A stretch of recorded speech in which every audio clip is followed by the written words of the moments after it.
Gonna do a quick video on the removal of the intake manifold. This is a 1990 Honda Accord F22A1 engine. Actually got a coolant leak, which is why we're replacing the intake manifold gasket. That may sound crazy. I didn't realize at first that there was coolant channels in the actual manifold. For whatever reason, they couldn't make it a separate part, but it's leaking right down in here. I'll cut to a video of that.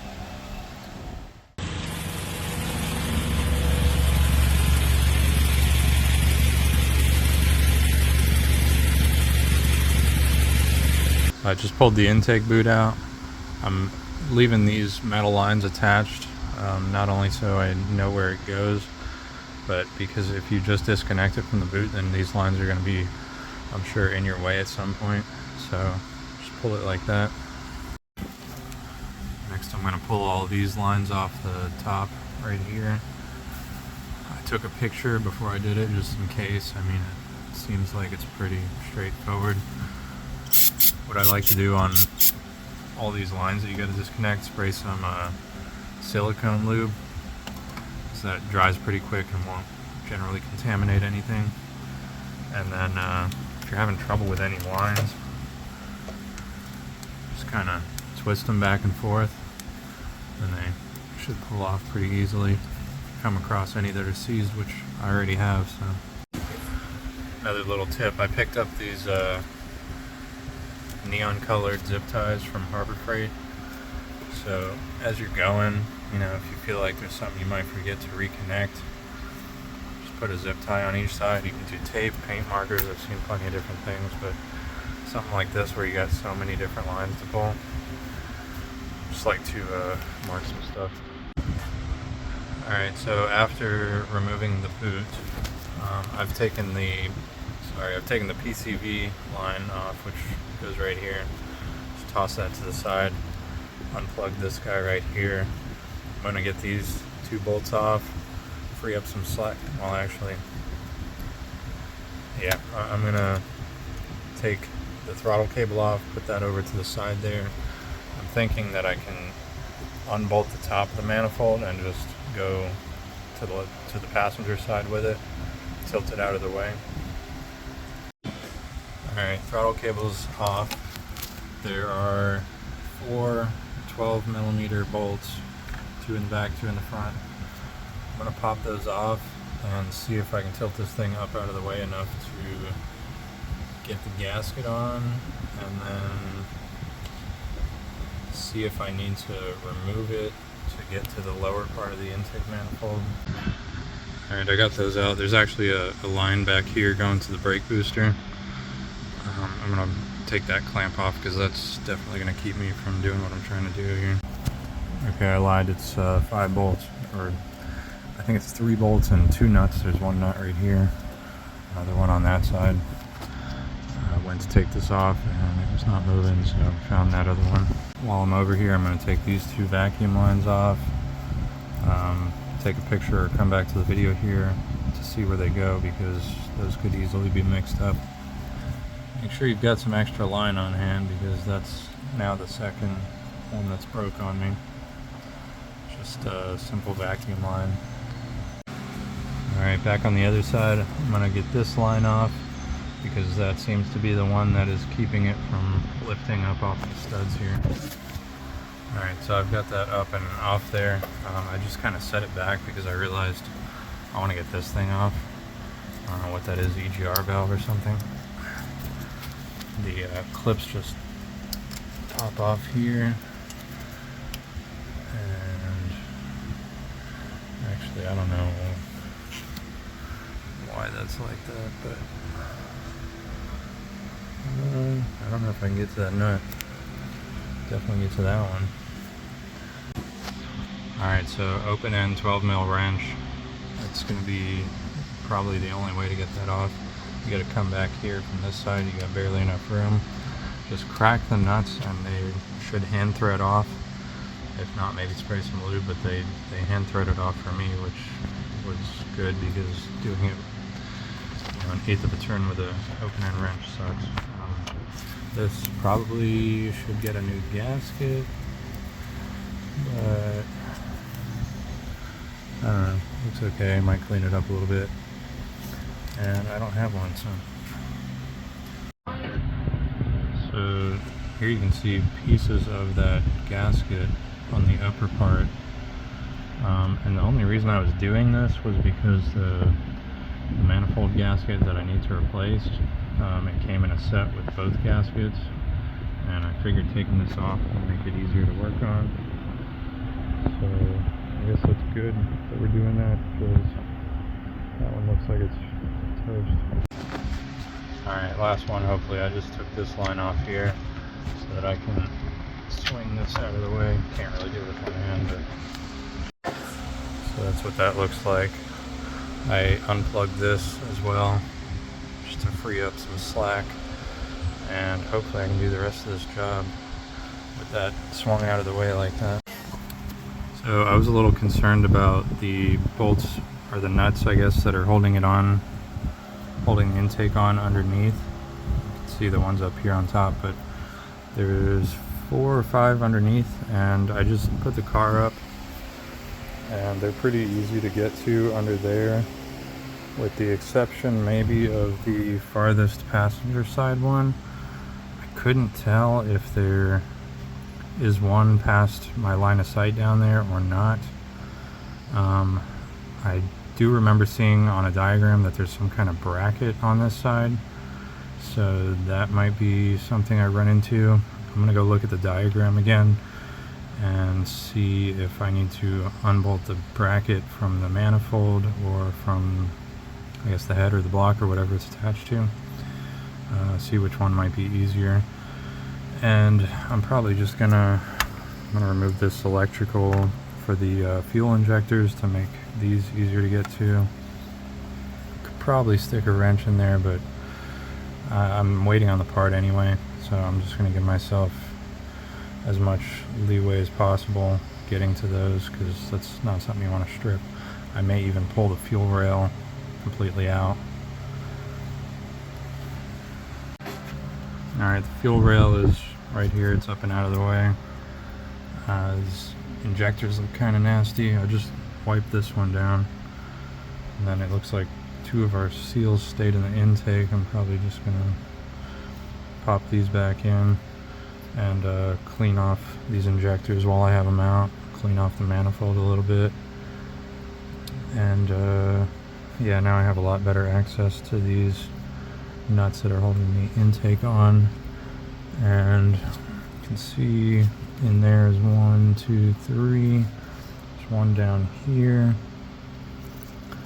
and I've still got to see if there's something over there and whether that bracket is going to come into play or not.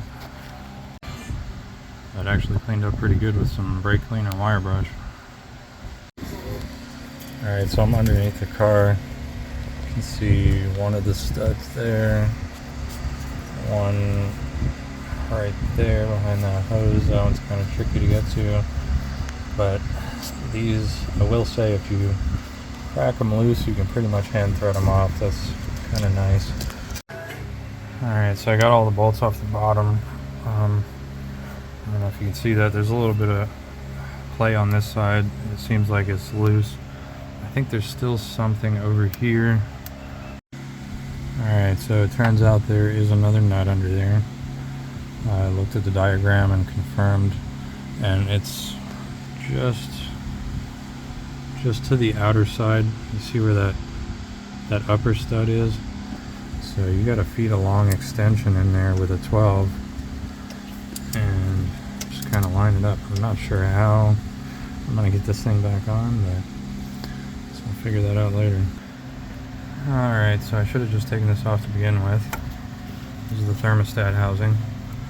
You got 3 bolts, and then it pushes into, that part is called the water pipe, and it runs underneath the intake.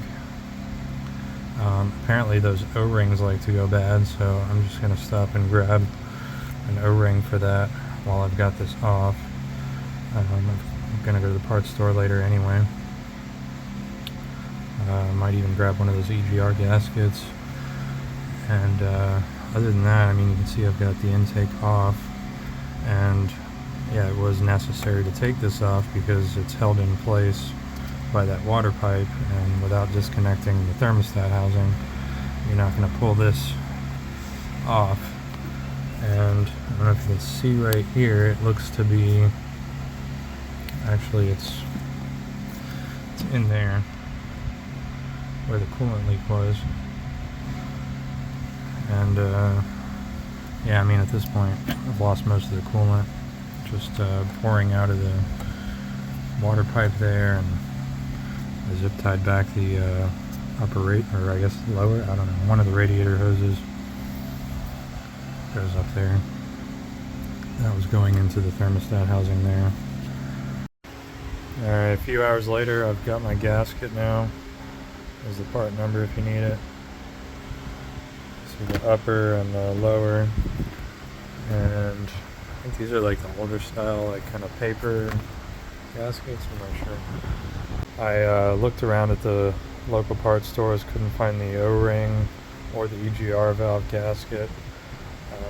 The only place I could get one, my girlfriend works at the Honda dealership, and they wanted $20 for a stupid O-ring, so I'm just going to wait on those things, order them online. It's not like I have to take the manifold off to get to those things, so I'll just do them later on at some point. I just want to get this manifold back done and get everything back together. Alright, so I got the intake all the way off here. I thought this was pretty cool. You can actually see exactly, if my camera will focus, you can see right there. Yeah, see where that there's a piece of the gasket missing right in between there, and that's exactly where my leak was. So it's good to see that there's a clear failure point, and we know that doing this job is going to fix the issue. Just going to get this old gasket off, get the new one on. Alright, the old gasket's off. Sprayed both sides real good with some brake cleaner. I'm ready to put that new one on. You can see this new gasket has this red part for the coolant passage, and then this middle one right here is the EGR. But anyway, pretty obvious when you're lining that up, it goes that way. And then yeah, that part there is, I guess, reinforced for the coolant or something. Not good enough on the last one, I guess, but the engine's got 500,000 miles on it, so. That nut that I was concerned about earlier, getting back on, it's a lot easier now that the thermostat housing is out of the way. Still not great, but you can feed your extension with your nut on there in the socket. Just be real careful not to drop it, and you can thread that on there, come back and tighten it with a socket wrench. And again, since I don't have any kind of shop manual or anything, I'm just going to kind of do this the best way I know how.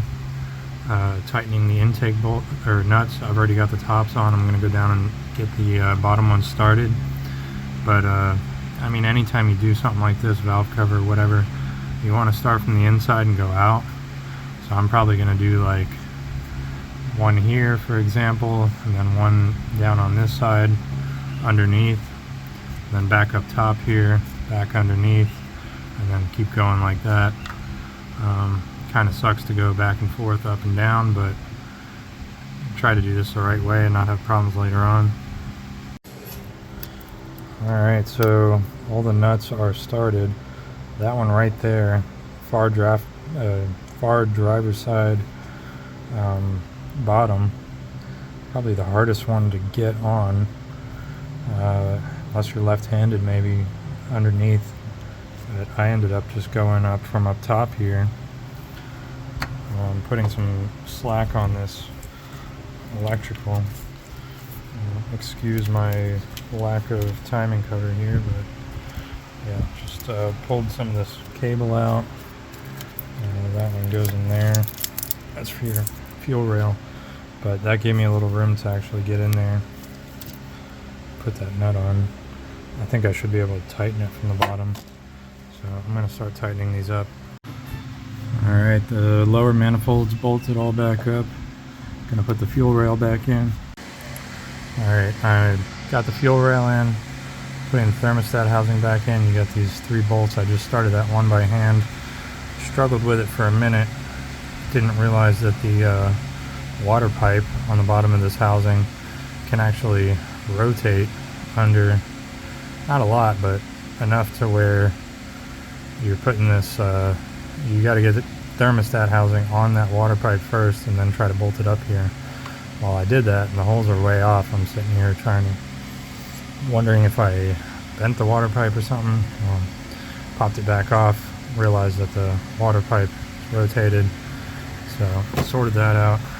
Just a heads up, if that happens to you, if this is not lining up, that's probably what it is. Pull it back up and rotate that water pipe back towards the engine, and you should be good. So I'm gonna get this bolted up and then we'll move on. Alright, got the housing tightened back up. I'm gonna throw this gasket on the upper manifold and just start putting stuff back. I set my EGR valve on here, set my fuel line on here. I'm not going to put the nuts back on because I don't want to tighten them back and then realize I got to undo them to get something else. This is, you know, part of the process where when you're putting stuff back together, you know, some things may have had to come out in a certain way, and unless you're keeping track or following along somewhere, you know, this is where the benefit of having a video is. So hopefully this helps somebody out, but I am just kind of winging it here, so I'm going to start putting stuff back together. So yeah, of course, as soon as I say that, I stuck the gasket on there, and then I'm like, oh wait, my fuel rail, it's not bolted down yet, so put those nuts on there. I mean, you could do it after you put the upper manifold on if you really needed to, but especially like that one down there, it's a lot easier when it's out of the way. You can just throw a socket wrench with an extension on there. Alright, so as soon as you get that placed on there, go ahead and, if you disconnected your, I don't know what that is, throttle position sensor, whatever, just plug your stuff back in, especially on the back side. Got this line here going to the brake booster, or, I don't know, just go ahead and get that stuff at the back right away so you don't forget it. Alright, got a bit of a mess going at this point, but we're almost done. If you're like me, you've got these 2 bolts left, which you figured out go to your throttle cable, plate or mount or whatever. And then totally forgot about this one underneath. That's for the bracket for the intake. So hopefully that lines up and goes. Alright, so that's pretty much it. I got my fuel line tightened. I'm going to throw this, whatever that is, back on the EGR.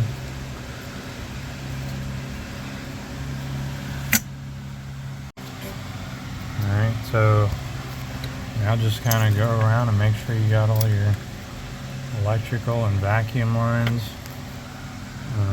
I'm going to check everything before I come back and put this boot on.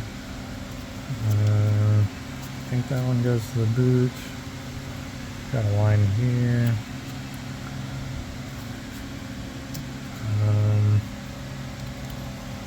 Looks like there may be a line missing there.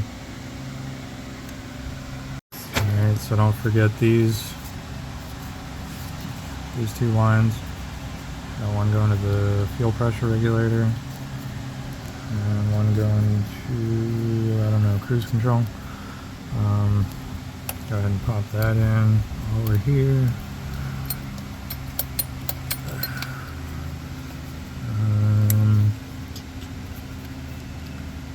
I don't know, there's some kind of bracket for this. There it is.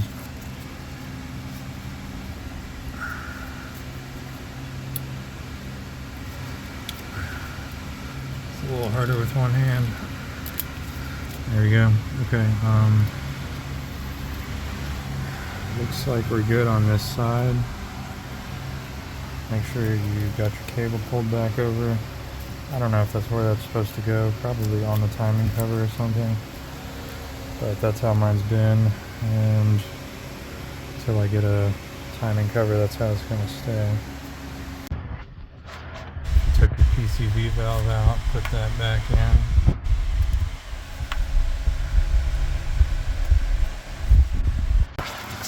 And then you can pull it right back off once you realize that it'd be easier to get these bolts in.